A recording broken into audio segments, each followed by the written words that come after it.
Let's get right into it. Number 10, your brain thinks you're in danger. Picture this. You open your laptop, the cursor blinks on a blank document, and suddenly you feel like you're being hunted by a tiger. Your heart rate picks up, your stomach feels weird, and you'd rather scrub grout in the bathroom than write a single sentence. Congratulations, your nervous system just decided that answering an email equals life-threatening event. Psychologists call this the threat response, and your brain is surprisingly bad at distinguishing between a tiger chasing you and a deadline from Karen in HR. Both activate the amygdala, that little almond-shaped drama queen in your head. When it gets triggered, your body wants to escape, not focus. That's why you suddenly find yourself scrolling Instagram, reorganizing your sock drawer, or developing an urgent need to watch a 3-hour documentary on the history of spoons.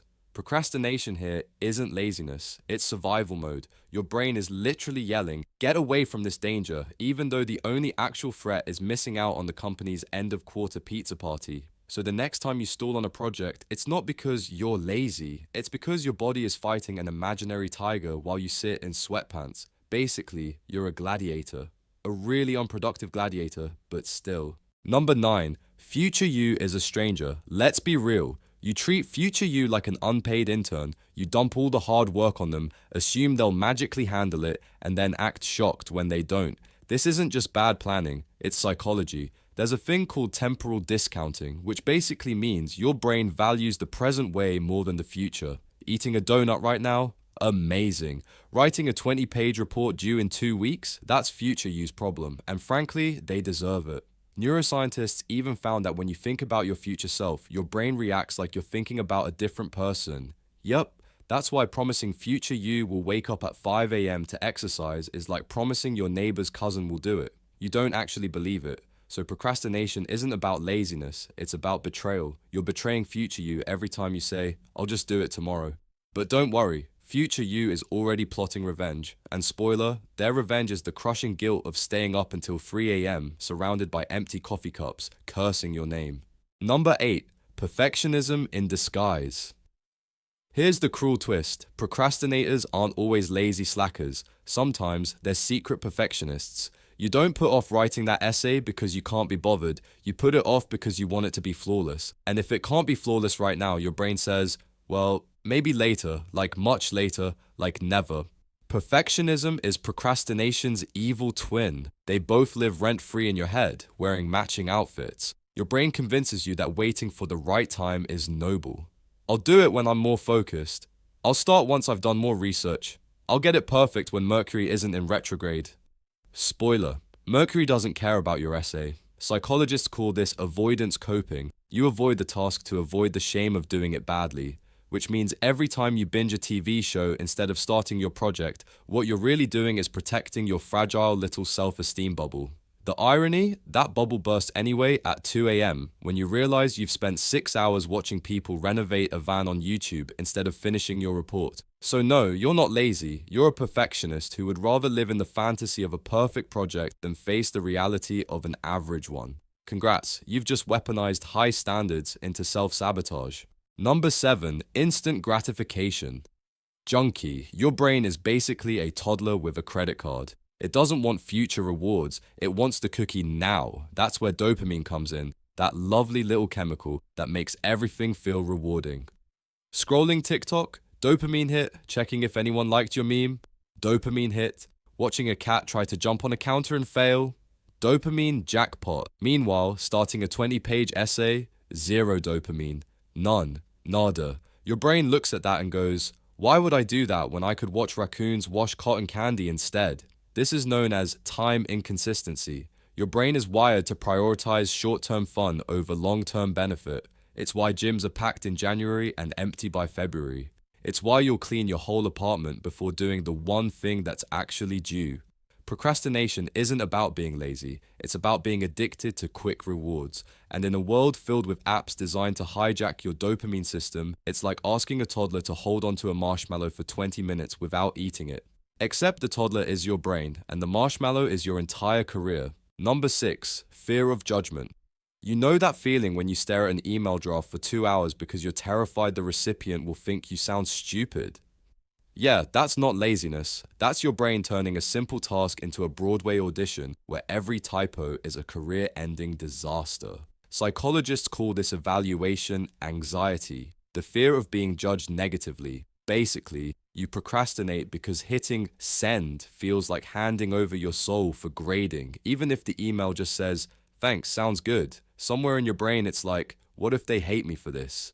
This fear is especially nasty because it grows the longer you wait.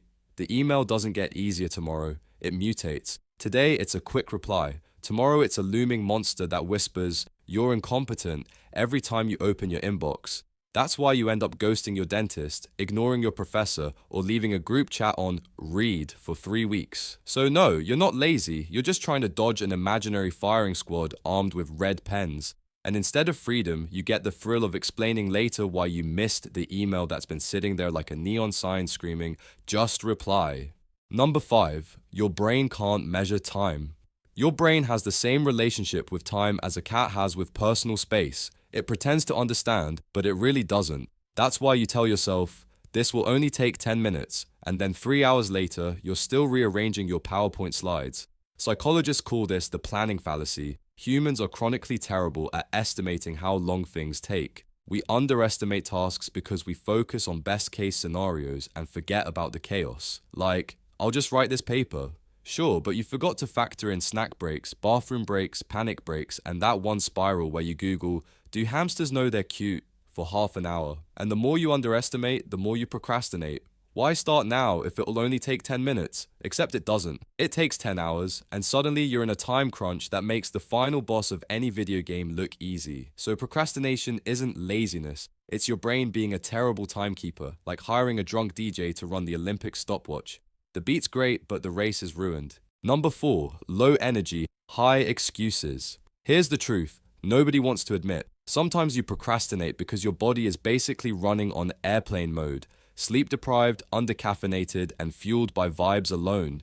Your brain is a squishy 3-pound blob that burns about 20% of your daily energy just existing. That means every task is competing with basic survival, like breathing and scrolling memes at 2 a.m. When your energy tank is empty, your brain pulls the emergency brake.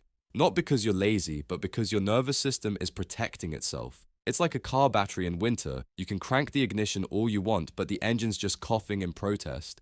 Psychologists call this ego depletion, the idea that self-control runs out like phone battery. And guess what? Writing a research paper on no sleep is basically trying to run Netflix on 2% power. So you push tasks off, not out of laziness, but because your brain is begging you to plug it in. Except instead of plugging in, you drink your third iced coffee and pray caffeine counts as a personality trait. Spoiler, it doesn't. Number 3, decision paralysis. Ever stare at your to-do list like it's a buffet where every option looks gross, but you have to eat something? That's decision paralysis. Too many choices and your brain short circuits. Do you start with the email, the essay, the laundry, or the existential dread about your life choices? Instead of picking one, you do none. This is the psychology of analysis paralysis. The more options you have, the more your brain panics about choosing the wrong one. It's why you can doom scroll Netflix for 45 minutes and then go to bed without watching anything. Or why you'll spend an hour making the perfect to-do list and then mysteriously run out of time to actually do the tasks. Procrastination here isn't laziness, it's fear of making the wrong call, because starting one thing means ignoring the others, and ignoring the others feels like failure. So you wait and wait until your choices are reduced to one: panic. Basically, procrastination is your brain rage-quitting life's menu screen. Instead of hitting start game, you just sit there listening to the background music, wondering why you're hungry. Number 2, you're addicted to stress. Here's a wild one. Procrastinators aren't avoiding stress, they're chasing it. Yep, some people get addicted to the adrenaline rush of a last-minute scramble. You wait until the night before, your cortisol spikes, your body goes into full crisis mode, and suddenly you're typing 80 words per minute like some kind of caffeinated wizard. This is called arousal procrastination, which is just a fancy way of saying you only function when the house is metaphorically on fire. Deadlines flip a biological switch that floods your system with stress hormones, sharpening your focus, and for a while, it feels amazing, like unlocking a secret superpower. until the crash comes and you're left wondering why your heart feels like it ran a marathon while your brain feels like pudding. So procrastination isn't laziness, it's your nervous system sneaking hits of adrenaline like an addict. You don't need a task manager app, you need a tiny firefighter to live in your desk drawer and yell deadline every 10 minutes. Number 1, it's about emotions, not effort. At the core of it all, procrastination is emotional, not logical. It's less about time management and more about mood management. You don't avoid tasks because you can't do them. You avoid them because they make you feel something uncomfortable. Fear, boredom, shame, uncertainty. Psychologists call this mood repair. Instead of tackling the source of discomfort, your brain slaps on a temporary band-aid. Feeling anxious about taxes? Scroll TikTok. Bored by your essay? Play video games. Embarrassed by your unfinished project? Bake banana bread. You're not avoiding the work. You're avoiding the feelings tied to the work. And the tragic comedy is that procrastination only makes those feelings worse later. The anxiety doubles, the shame triples, and you still have to do the thing anyway. It's like dodging a tiny snowball only to get flattened by an avalanche. So no, procrastination isn't laziness, it's your brain trying and failing to regulate emotions, which means beating it isn't about working harder, it's about outsmarting your brain's little mood hacks before they hack you. That's all for today. I'll be making similar videos in the future. Subscribe to see them.